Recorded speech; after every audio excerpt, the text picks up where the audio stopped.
Hello and welcome to How To For You. Today I'm going to show you this portable wireless car stereo that I got online. I'll put a link in the description, and I'm going to just show you exactly what you're going to need to do to set up your car if you don't have some sort of tablet or device like this to do Apple CarPlay or Android Auto. Now for me, I have a 2009 Scion XD. It doesn't come with any sort of display or navigation system, but what's really cool about this is it comes with the screen and it comes with a backup camera. So I'm going to go over all the parts real quick on the device, show you that, and then I'm going to get into how to set it up. So let's get started. So the box comes like this, and here are the things that you're going to get once you open it up. You are going to get that tablet and screen here, your user manual. You're going to get the mount that will go for putting it on the dash. And then you also have another mount. This will be for like your windshield. So you have a couple options, which is really nice. You do have that cable that will connect from the tablet, and it will run all the way back to the rear of the car because you do have that camera in there. So that's really nice. And we'll also get into the other parts of it later. Like it has the grounding wire for the reverse taillights, plus it has the auxiliary port. And then you do have just a standard auxiliary cable. It comes by itself. And then this is what's going to power that tablet. It's going to go into your charging port of your car. So it's a USB-C and then 12-volt adapter here. This is going to be for that. And let's get started on setting it up in your car. So before starting the installation process, I'm going to figure out where I want to put my tablet. So I know you can put it on either the windshield or the dash. For me, I think I would want to do the dash because it's kind of where I want it to be, right? This is what I think would be best, but it's great because if it doesn't work out, I can put it up on the windshield. I would also try testing it out to make sure that it works. You know, you've got a phone here, and if it sits in the way, that might be a problem. So why don't I test that out, see if it works, and then I'm gonna also make sure to clean the car. So if it's on the dash, I would recommend cleaning it off. So just like that. The surface is nice and clear, and you want to do that just again so you get a good adhesion. You don't want to put it on a dusty surface or an unclean surface. So now we're going to reattach that base, try it out with the phone, see how that works, and then move forward. And so this just snaps on the back like so, and then it looks like you just are able to adjust it. So I'm gonna fidget with it, try to get it in a good angle here. And I haven't tested it or turned this on yet, but it might be on this side for the cable's supposed to go. We can always flip it, that's the good thing. So if we need to flip it, you can just undo it. I just wanna make sure that the mount is correct. I might just put it right dead center and call it a day. So I'm gonna try that. And you get two of these pads. So I'm gonna take one of them and try this out. They are extremely sticky. I'm gonna take this top part off first, stick that to the base. So I put that on like this, and just double checking that I want it somewhere here. Always double check before you put it on there. I'm sure it's gonna be harder to take off. Taking that off.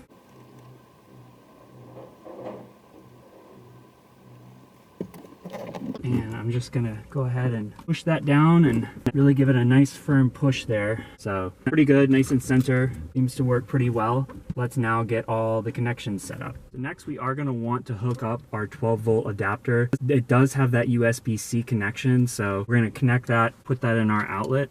Unplugging the outlet here. And this has quite a bit of cable length, so I think what might be a good recommendation is plugging it in and then determining where exactly you might want to tie it off. I don't need that much length, honestly. So I'm going to tie up the remainder, have it hidden down there. So this is pretty good right about here. Yeah, so I'll probably tie it off just like right there because I don't want any loose slack hanging around. So I'm going to just tie this up here, tuck that down in. And now it's got power, and we'll move on to the next step. You're also gonna wanna take that auxiliary cable that it came with, and you're gonna connect it from the auxiliary port into the auxiliary part of your car. Take this one more time, and we'll go aux in. I'll connect this down below.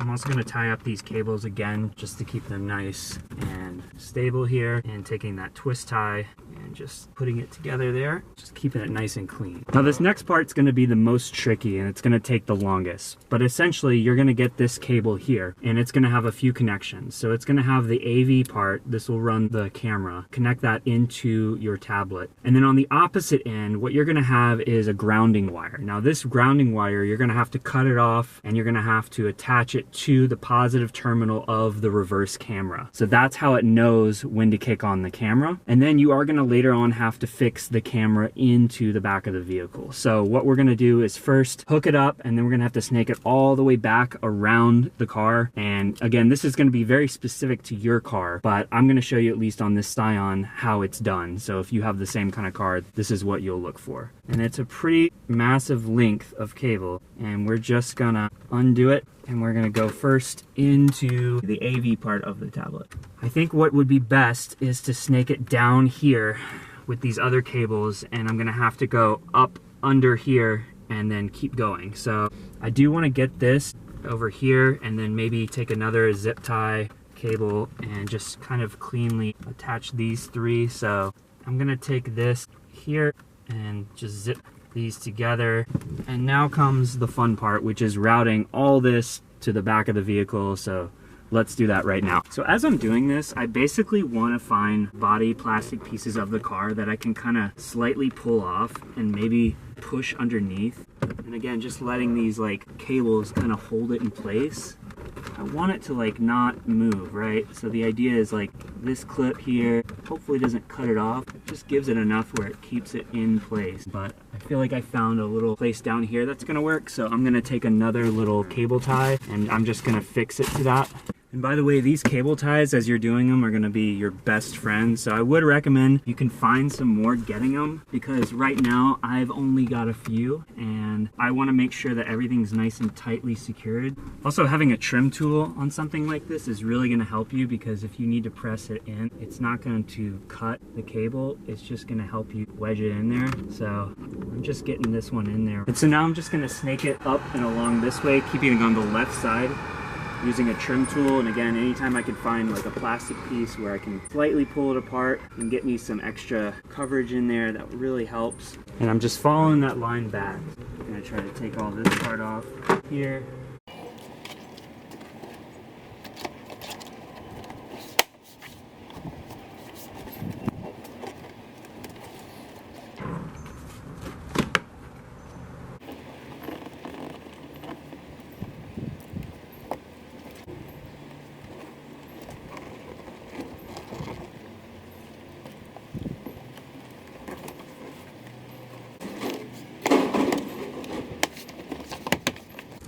Come back here to this point, so I'm just going to pull this down.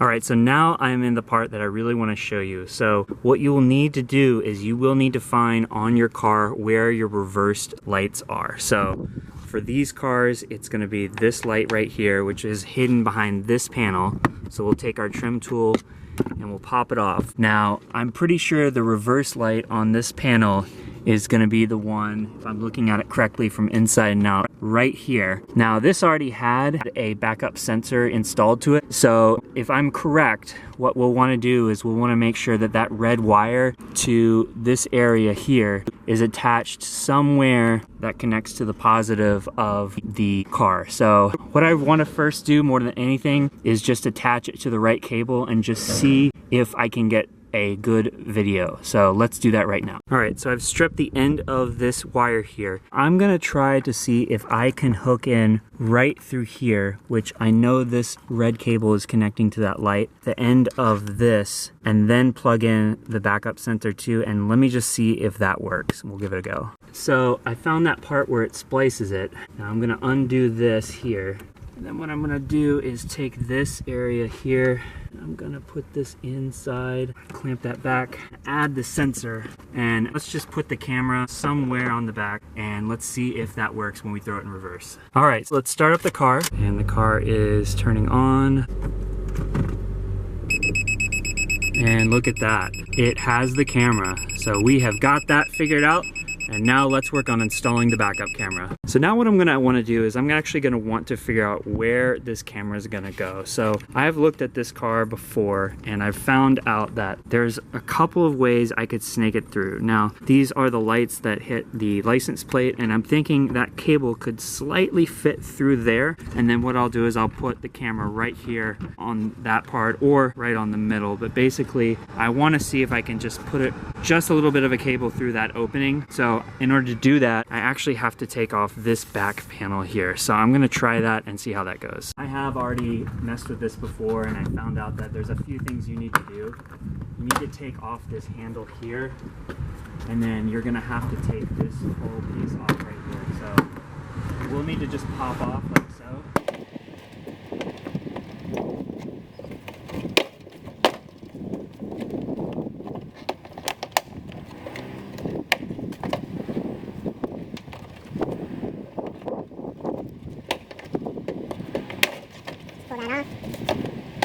And take that part off there. So now that we've gotten that off here, we're going to want to see if we can take this out, and then the cable would run essentially up here, through here, and then up there. So let's try that. So I disconnected this. Now I'm seeing if there's any way that I can pull this piece out here. So I don't know if you can see this, but basically I had to push this piece out here.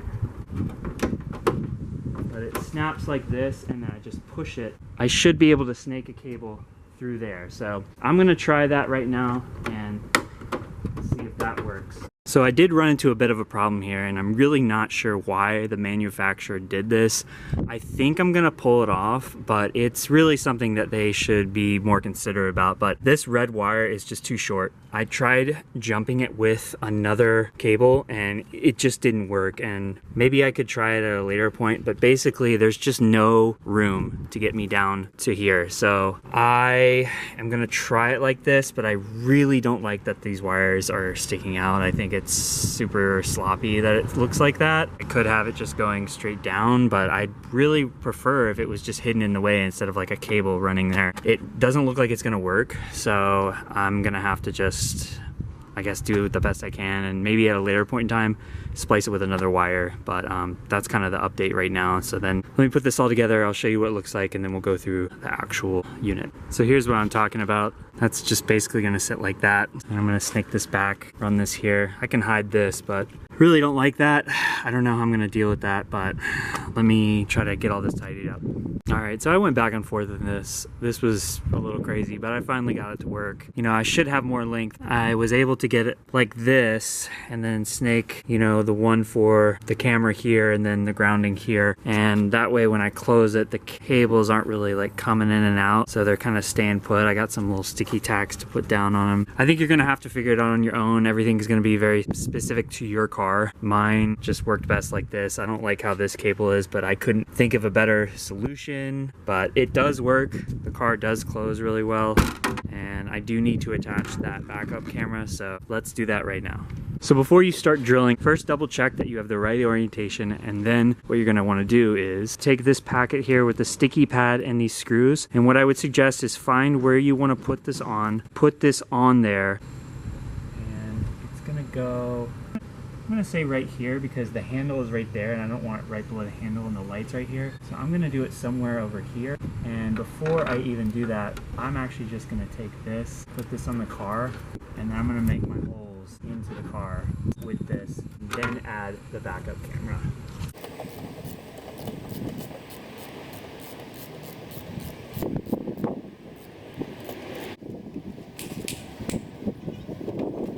Now I'm just gonna test the angle of the camera and make sure that it all looks good. So now if we start up the car one more time, let's make sure that that angle of the backup camera looks good. Now I am on a sloped driveway, but hopefully that looks pretty decent. I might take it out and just give it a couple of test runs here. But now let's actually sync up the phone and show you how it works with your device. So to set up my phone, I am gonna wanna do a few things. I have an iPhone, so I'm gonna go into CarPlay, and then it does say connect to Bluetooth. So on my phone here, I have my Bluetooth, and I'm just gonna look for that CarKit 5CCD, and I'm gonna click pair and allow, and then connect. And now it shows that it's connected. So let me pause this because I do have my speakers off. So I'm gonna turn the speakers on. So what you would do is you would actually go into audio output, and then you wanna switch from local horn over to aux, and that again connects it to your phone. And then that way, let's say you wanna play a little sweet jam, you got a connection here.